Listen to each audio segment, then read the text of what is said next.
Our Islamic beliefs, in our Islamic beliefs, we find our way. Guided by faith, we kneel and pray each day. Guided by faith, we kneel and pray each day.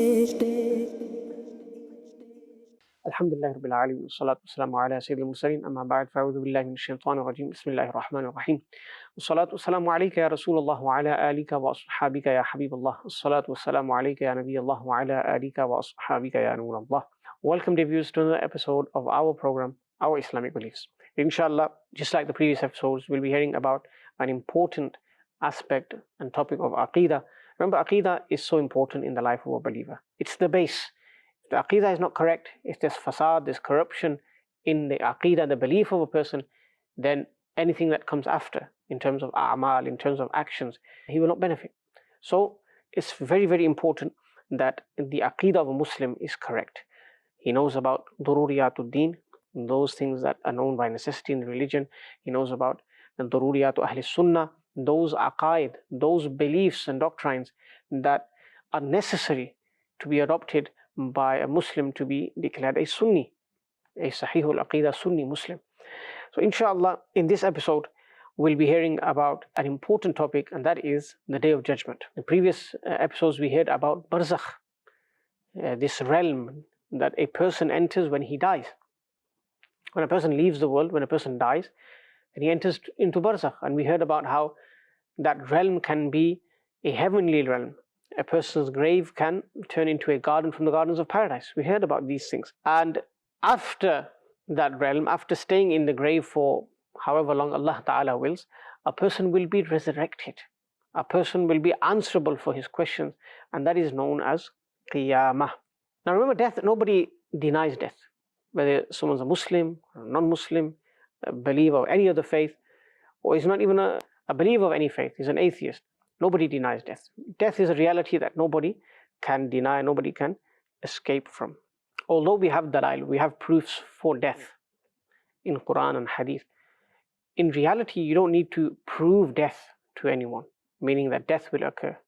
In fact, today, if a person says that death won't occur, then everybody will say he's foolish, he's stupid, he's ignorant, and all sorts of titles like these will be given to him. But just for our own knowledge, Al-Quran Al-Kareem tells us that death is from Allah subhanahu wa ta'ala, and it will definitely come to a person. For example, Al-Quran Al-Kareem states, Bismillah ar-Rahman ar-Rahim, قُلْ إِنَّ الْمَوْتَ الَّذِي تَفِرُّونَ مِنْهُ فَإِنَّهُ مُلَاقِيكُمْ ثُمَّ تُرَدُّونَ إِلَى عَالِمِ الْغَيْبِ وَالشَّهَادَةِ فَيُنَبِّئُكُمْ بِمَا كُنْتُمْ تَعْمَلُونَ. Say, indeed, the death that you run away from, indeed it will reach you. Then you will be returned towards the knower of the unseen and the knower of the unseen and the present, so that he will inform you regarding what you used to do. In another verse of Al-Quran Al-Kareem, it states, أَيْنَمَا تَكُونُوا يُدْرِككُمُ الْمَوْتُ وَلَوْ كُنْتُمْ فِي بُرُوجٍ مُشَيَّدَةٍ. Now wherever you may be, death will reach you, even if you are in strong fortresses. But the difference is that a believer, he describes death as something which is appointed by Allah subhanahu wa ta'ala, willed by Allah azza wa jal. Death comes from Allah subhanahu wa ta'ala. Whereas someone who's not a believer, he will of course not describe death in this way. He won't ascribe it to Allah subhanahu wa ta'ala. He will say a person has expired, a person has lived his life, and that's it, he's died now. Now that's the difference between a believer and a disbeliever. We also believe that death cannot be delayed by a single moment. It cannot be brought forward, it cannot be hastened.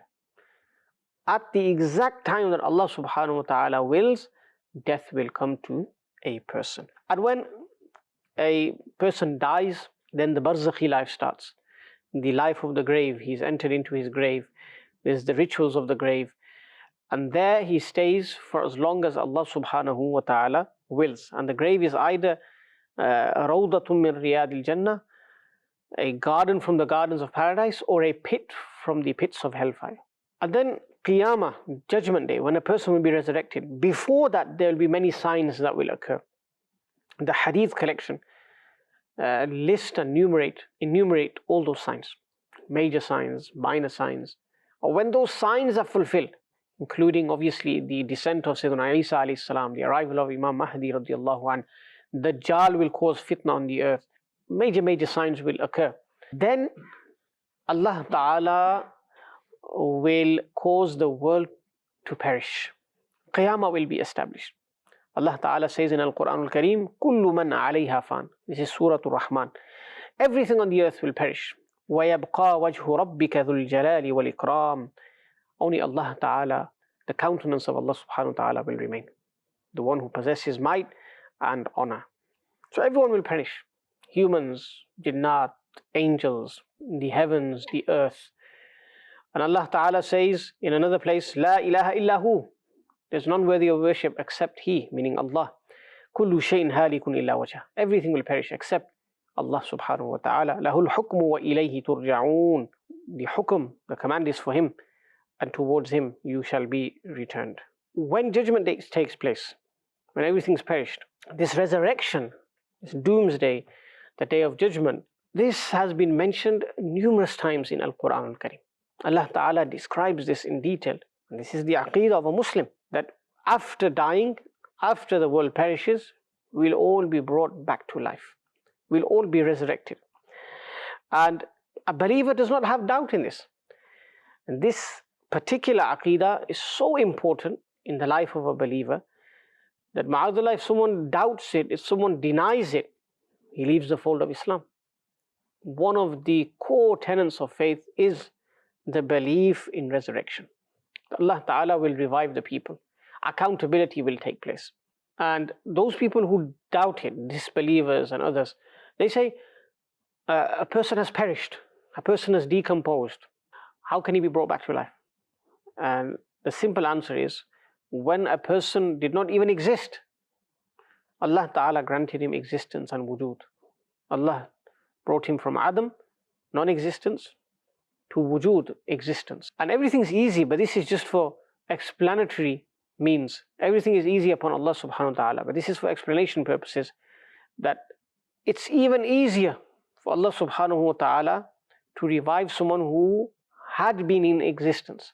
Because remember, insan never existed. Then Allah Ta'ala granted him wujud and existence. So when you die, you've died after having existence. And now for Allah to resurrect you is easy. Everything is easy upon Him Jalla Jalaluhu. So as we heard, denying the Day of Judgment leads to disbelief in a core belief of Islam. And remember, this resurrection, this gathering on the plains of resurrection, it's not just with the body, the physical body, it's with the ruh as well. Both of them, ruh and jasad. And those who say that only the souls will be resurrected, not the bodies will not be revived, the body has decomposed, has finished, has perished, even that person is a disbeliever.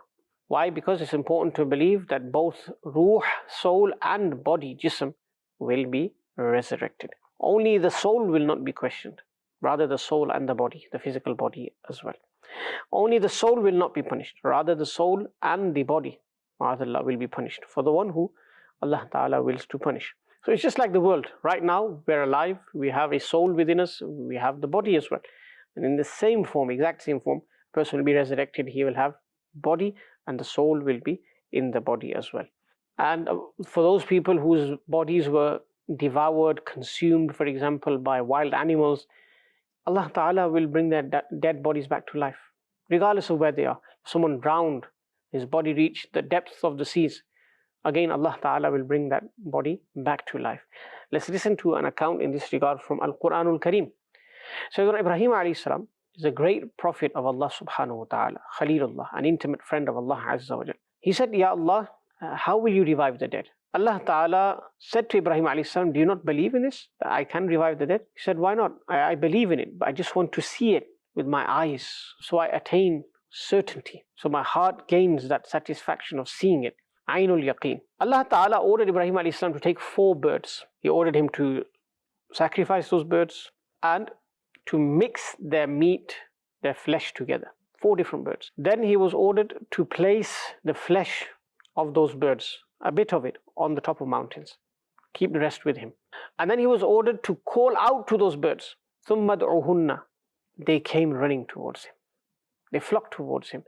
And each bird merged with the meat that Sayyidina Ibrahim alayhi salam had, the exact meat and flesh that belonged to it. Allahu Akbar Kabira. Remember, he was ordered to mix it, but each bird was recreated, reformed, using exactly the same flesh that it possessed.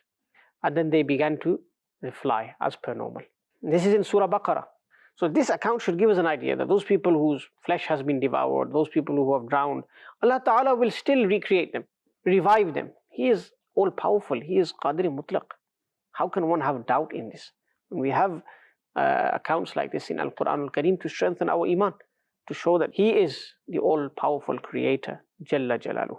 An aqeedah about the Day of Judgment, Yawm al-Qiyamah, is that when people will be raised, and narrations state that there will be three types of people on the Day of Judgment. Some people, they will be riding conveyances, animals, etc., and they'll be alone on those conveyances.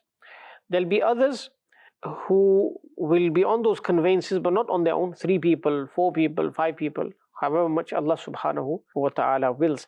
And these 2 categories that have just been mentioned, these refer to Muslims. They'll arrive on the Day of Judgment in that state. As for kuffar, as for disbelievers, they'll be dragged by angels towards the plains of resurrection. Now, where will resurrection take place? It's stated that it will take place in the land of Sham. Syria is also mentioned. Palestine is another tawjih, another opinion given by the ulama. That day, the ground will be made of copper on the Day of Judgment. The sun will be approximately 1.25 miles away from our heads. Now imagine today the sun is miles and miles away, and the ray of the sun is towards us. There, the front, or you could say, so at the moment the sun is thousands of miles away, and there it'll be so close. Today we don't feel the full force of the sun or the heat or the rays, but there it will be directly facing us. Allahu Akbar Kabira. Imagine that day. And people will be drowning in their sweats in accordance to their sins. Some up to their ankles, some up to their knees, some up to their waist, some up to their chest, some up to their necks even. Ma'adallah. Allahu Akbar Kabira. Some will be drowning in their own sweats.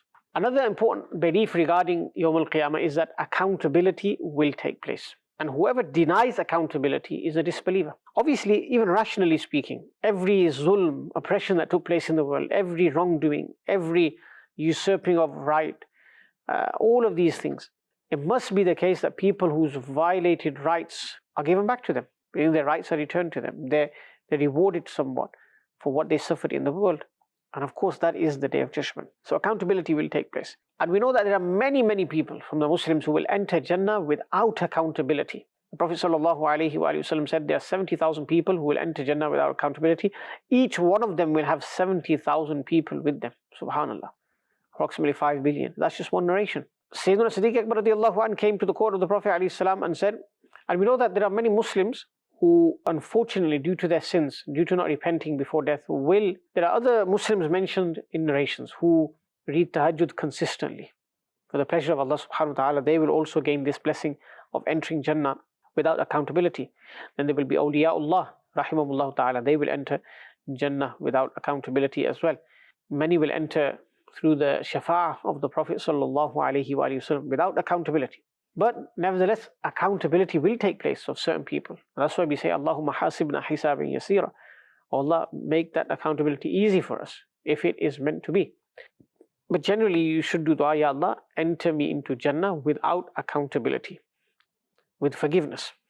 Whoever is asked on the Day of Judgment, whoever is questioned in depth, he'll face struggle. So that's why we say, Ya Allah, make it easy for us. And Ya Allah, send us into Jannah without accountability for the sake of your beloved sallallahu alaihi wasallam.